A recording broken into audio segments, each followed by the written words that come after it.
Hello everybody and welcome to another YouTube video. It's my mum's funeral is coming up, so I've been a bit slack on making videos. I do have one in the pipeline, but that will be coming in the next few days, so watch out for that. But in the meantime, Jeff has sent us another fascinating video. This time it's about a rather special train, one I'd have loved to have gone on. Very unique and rather unusual. So let's see what Jeff has got to say about this wonderful train.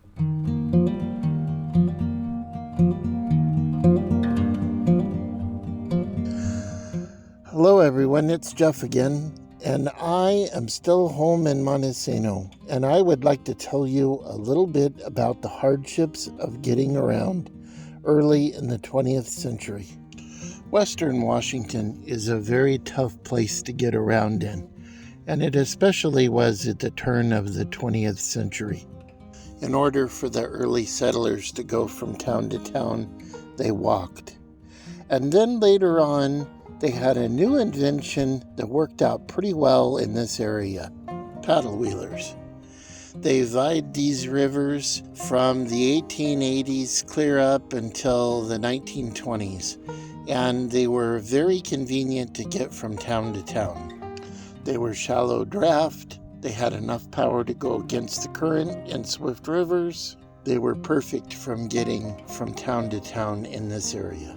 This was the Harbor Bell from 1907, and this was the Harbor Queen from 1900. You could go from Montesano over to Aberdeen or Hoquiam for a shopping excursion and come back in the same day. What the business leaders wanted was a train that could go from Montesano over to the coast and back through the little towns and allow one-day shopping trips. The rails could also be used to haul timber from the forests and seafood products from the coast.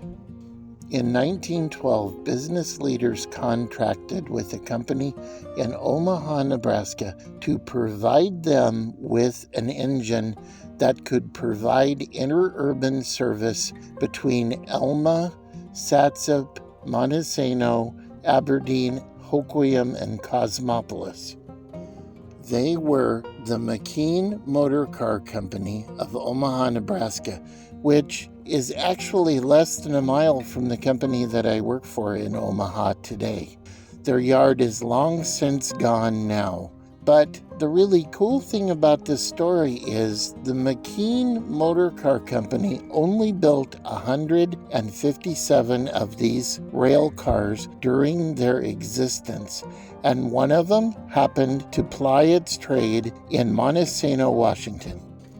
Where their yard was in Omaha is now a sports arena, and they only built 157 of these cars, and there is only 3 left in existence. 2 are in pieces, and 1 is being restored at a museum in Nevada. They also built a few of these highway coaches, which are really cool because they will go on the road or the rails, either one. The wheels are flanged, but these are very, very rare. I don't even think there's any left in existence. They had a 200 horsepower marine engine that only drove one set of wheels, which led to numerous problems because of traction.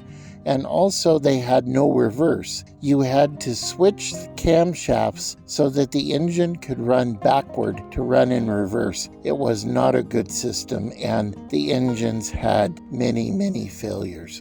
You could board the train in Elma, and then you could go through my town of Montesano, Washington, and its lovely depot, and you could continue on across the salt flats on your way to Hoquiam and Aberdeen. And you could see all the sights in Aberdeen. In May of 1913, they took possession of car number 607, which was a 39-ton, 52-passenger car. It cost $21,171. These truly were a very luxurious way to travel. They were heated with a very smooth ride, and they had very luxurious seats. Car number 607 ran the rails from 1913 until 1936. These things had countless engine failures and countless transmission failures. They were not dependable in any way, shape, or form. It was retired from service in 1936, and it sat derelict until June of 1942. At that time, it was melted for scrap during a scrap drive that came through this area.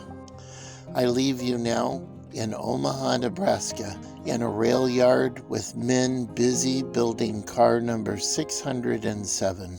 It is very sad that these elegant old cars were put out of service, but I guess it's the way of the world. July 4th in downtown Montesano on the corner of Pioneer and Main. Remember, everyone, be good to one another, think good thoughts, do good deeds, and I will see you on the next adventure.